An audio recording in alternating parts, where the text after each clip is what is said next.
And welcome, Hoosier fans, to this episode of the Assembly Call IU Halftime Report. I'm your host, Jerod Morris. Quite a first half there for the Hoosiers and the Terrapins. It's 42-40. Maryland is in the lead. Once again, just an outstanding pace and just this game. I mean, the IU-Maryland matchup, I can't imagine that many matchups in college basketball this year have been more entertaining than this one. So just a terrific first half. I thought Indiana came out with a lot of the same intensity that they had last night against Northwestern. I think that was a big question. Would Indiana come out with that same fight, that same fire? And I think that we've seen that today. And I actually thought early in the game, they almost came out too keyed up. They, through the first actually 2 minutes of the game, Indiana had 3 points, 3 fouls, and 3 turnovers. And it's almost like they were trying to do a little bit too much. And we've seen that from this team at certain points this year, but I didn't really take it as a bad thing. I took it as a sign that the team was coming out ready to play fast, playing hard, and I think it bore itself out over the course of the half that it was a positive. So, if we look at the stats, certainly the defense wasn't as successful today as it was yesterday, with Maryland scoring 1.23 points per possession. And, there were definitely some defensive breakdowns and, Melo Trimble and Des Wells being able to drive straight to the lane, but those are good players. And I thought Indiana also, got itself a little bit confused in the defense at certain times, switching from the zone to the man-to-man, and you'd see two guys guarding one, and Maryland would find the open guy. A few open, driving to the lane, especially when Colin Hartman was out. And so you did see some of that, but I thought the defensive pressure was good. The intensity was good. Maryland was able to get 8 offensive rebounds, but Indiana countered it with 9. And so I think in a game like this, I'm not sure the defensive intensity necessarily is coming through in the stats because it's just such a high pace, high scoring game.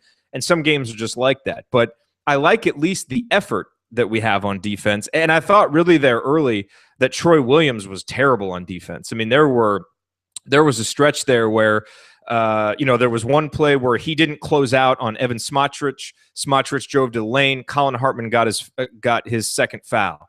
A few possessions later, Troy got completely turned around, guarding a guy in the corner. Maryland found him, and the guy scored. And so I think there was a stretch there early in the first half where Troy he just seemed a little out of sorts and wasn't really getting it done on offense, even though he didn't have as many turnovers early. But I thought once he went to the bench and came back, he was a different player, and he was getting rebounds, but more importantly, he was really helping this team on offense. And I think he scored 8 of his 10 points after coming off the bench. There were several sequences where he initiated the offense. One, he just took it straight in for a dunk that was fantastic. And so I think Troy really settled himself in and played well there at the end of the first half. I think another guy who obviously was huge was Emmett Holt. And I tweeted out that he looks like a guy battling and scrapping and playing like it's his last game, like he's a senior, but he's a freshman. And I love the attitude he brought to this game today. He's got 3 offensive rebounds. And what I really like about Emmett is he doesn't try and do things too fast, especially on defense. Troy sometimes is a very erratic defender, and he's moving around quickly, but he's not in position, such as when he didn't close out on Evan Smotrich. It wasn't for lack of effort, just the fundamentals weren't there. And Emmett Holt, when you watch him, he's a much more calm player, and he can be because he's in the right position. And when you're in the right position, you're not scrambling to get back in position. So, I thought Emmett did a very good job in there in the first half, and I think if he can give us 10 more minutes like that in the second half, it'll be huge. And I thought Colin Hartman gave us 10 really good minutes. I don't think it's all going to show up on the stat sheet. He only had 2 points, only had 1 board, but there were several plays where he boxed his man out and someone else got the rebound. There were several opportunities where guys drove the lane and Colin Hartman slid over to help, and it forced a bad shot. And so we're kind of seeing the whole hashtag Colin Hartman things a little bit more today. He looks a little quicker than he has in the past, and maybe that's adrenaline from starting again. Maybe he and Emmett just knew they had to step up their games with Hunter out. But I thought those two guys, their contributions were bigger than what you see in the box score right now. I thought Yogi played well, just his normal solid self. Robert Johnson did some good things, but the 4 turnovers can't happen. He's simply playing loose with the ball. And there are turnovers that are okay for this offense because we want to play fast and play with a good pace. But several of Roberts were just careless. And we don't want those because there's no risk reward with those. They're just risky and not good. And so he's got to cut those out. I think the big key for the second half is James Blackman Jr. I think, he made that 3 there at the end of the first half, and it seemed to get him going on defense as well. He had 3 points. He had 2 boards. He grabbed an offensive rebound. He has got to get going. He played like a superstar against Northwestern, and I think with so many superstars on this court, Des Wells and Melo Trimble and Yogi Ferrell and Troy Williams, James Blackman Jr. is the guy who can step up and give us that third guy to really put us over the top. And so I'm hoping that that three-pointer gets him going, gets him back to the intensity level that he played with last night.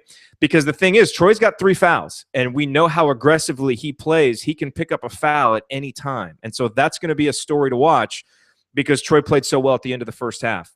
And if he goes out, we miss a lot of rebounding, and that's where a guy like James Blackman Jr. can step up and really be huge for this team. So, look, that first half was so much fun. This second half is going to be so much fun. This is just such a fun matchup.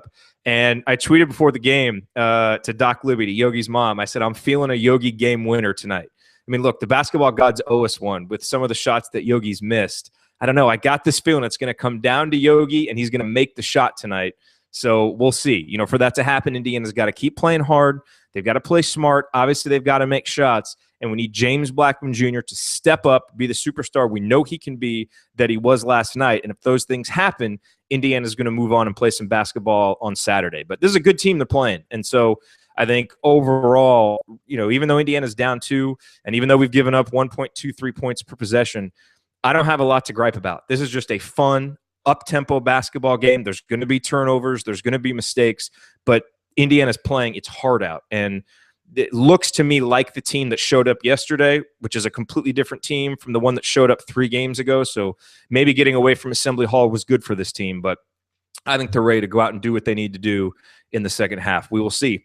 After the game, join us on the Assembly Call, assemblycall.com/live. We'll be here to break it all down, win or lose. Hopefully it's another victorious episode. But we'll see. Thank you all for watching, and go Hoosiers.